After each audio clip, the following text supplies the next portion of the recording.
be acceptable unto you, O God, our strength and our Redeemer. Amen. This month, I had a long-time dream finally come true. To celebrate the 25th anniversary of the release of the first film in the Lord of the Rings trilogy. The films were re-released in theaters.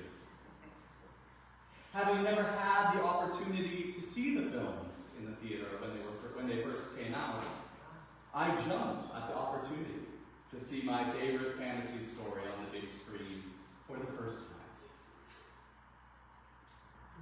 After watching all three films again, I found myself reflecting on how differently they feel now that I am an adult. One of the biggest differences I noticed was the shift in what heroes resonated with me then and now. As a child, I was drawn to the mighty, nearly mythical figures who aided the Fellowship. Ancient, graceful elves like Elrond and Galadriel, wise and powerful wizards like Gandalf, and the strong, noble Aragorn, the last true heir in a line of great kings. But none of these are really the heroes of the Lord of the Rings. The heroes are hobbits, a diminutive people not known for great valor or wisdom.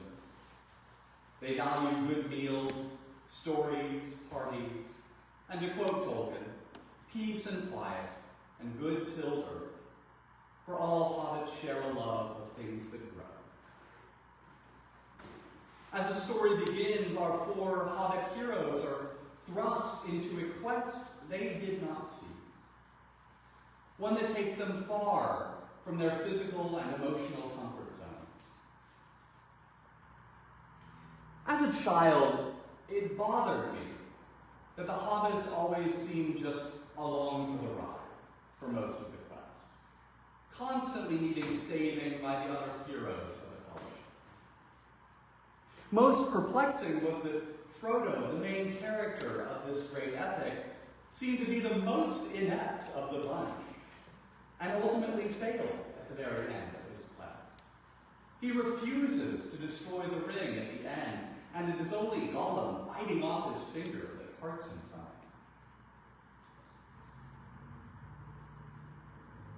it. As children, our ideas of what we can be and do when we grow up are limited only by our imagination. We want to be astronauts, or movie stars, or sports stars, or the President of the United States, perhaps even all of these. Parents nurture these dreams because they help motivate our children to work hard. Yet as we grow, most of us discover that we are ordinary people, and only a few really see these lofty dreams fulfilled. Looking at my life now, a life spent enjoying the company of friends, savoring good meals, tending the earth when I can, and relishing the comforts of home, I realize that I am quite indisputably a hobbit. My closest loved ones are hobbits too. For years, I identified with the other heroes of the Fellowship, but now, as an adult, I finally understand hobbits and why they're central to this story. For those of you who've read the books and seen the films, you'll know that the endings diverge significantly. In the film, the hobbits, Frodo, Sam, Merry, and Pippin, return home to a shire seemingly exactly as they left it, to live out their days in peace. In the book, however, things are much different. They return from their quest against evil to find that evil has found their home. The evil wizard Saruman, weakened but still powerful, has set himself up as the ruler of the Shire, backed by a gang of petty thugs. This doesn't happen by conquest, but because hobbits are naturally too polite and conflict-averse to speak up against it. And most importantly, because they don't know what tyranny looks like.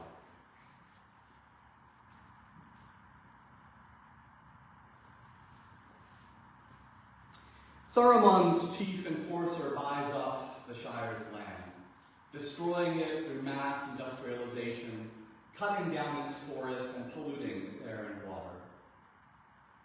Food shortages become commonplace. Guards patrol the borders and the streets, limiting and regulating movement, enforcing curfews and arbitrary rules. And, quote, if you don't know them, you get into trouble. A guard tells the returning hobbits, you're not allowed to go talking about things or asking questions. It's only because Frodo, Sam, Merry, and Pippin have seen what evil and tyranny looks like in their fight against the Dark Lord Sauron that they understand what is happening to their home.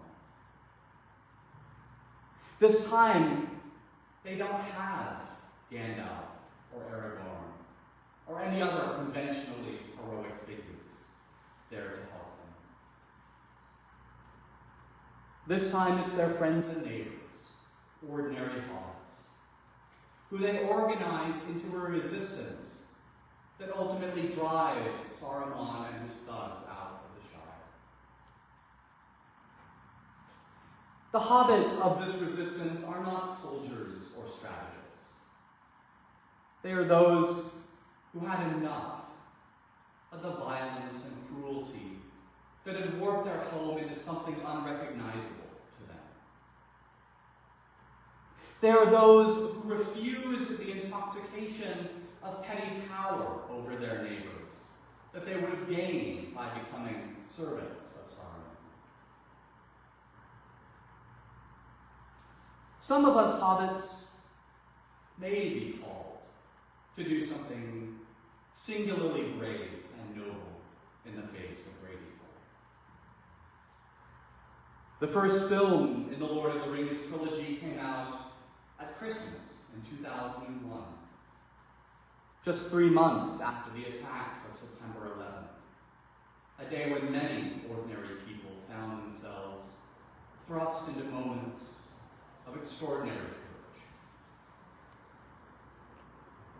Most of us, however, are confronted with evils that creep in subtler ways and become more malignant and overt as they grow unchecked. The evil is here at home. We can't rely on the more powerful or more important to confront it for us. And we can't confront it by ourselves. The church in this country has not been truly challenged to take a stand and confront systemic evil in a very long time. Not since the Civil Rights Movement. But we are waking up. A few weeks ago, at a vigil for Renee Good, the Episcopal Bishop of New Hampshire, Rob Hirschfield, called out, quote, the cruelty, the injustice, and the horror unleashed in Minneapolis. Speaking about how he was preparing his clergy for the time at hand, he said, quote, I've asked them to get their affairs in order and to make sure they have their wills written. Because it may be that now is no longer the time for statements, but for us with our bodies to stand between the powers of the world and the most vulnerable.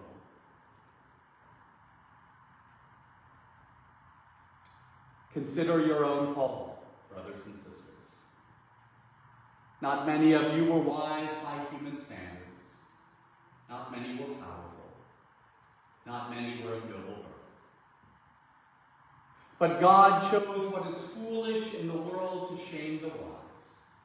God chose what is weak in the world to shame the strong.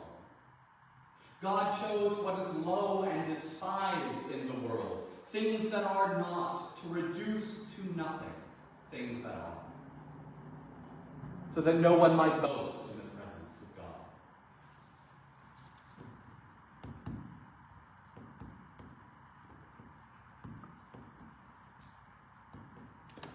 The church of today is a far cry from the influential and powerful institution it was during the Civil Rights Movement. In most places, it is dwindling, aging, and dismissed as irrelevant. And yet, it's not in spite of that we are called to act, but because of it. We are stirred to life because the odds seem impossible, because the darkness seems so great and insurmountable. To the powerful, we are weak, we are foolish, we are dying, we are low. And we glory in the cross imperishable, in the message invincible that we will love the neighbor the world tells us to hate. We will shield the vulnerable the world tells us to hurt. And we will die bodily before the world destroys us spiritually.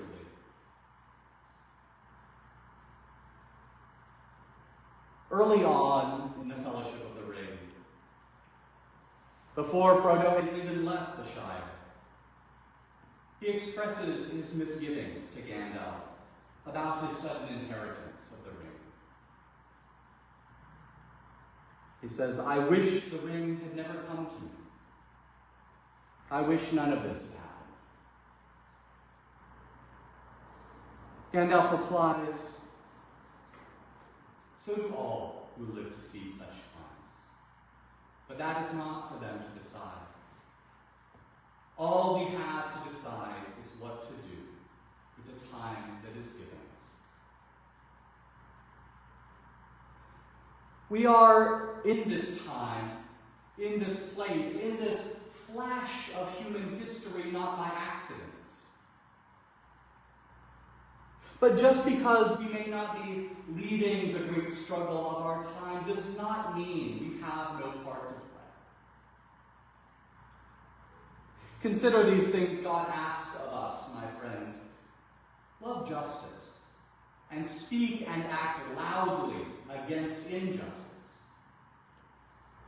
Do kindness to your neighbors, all your neighbors, and especially those who need your help the most. Walk humbly with your God.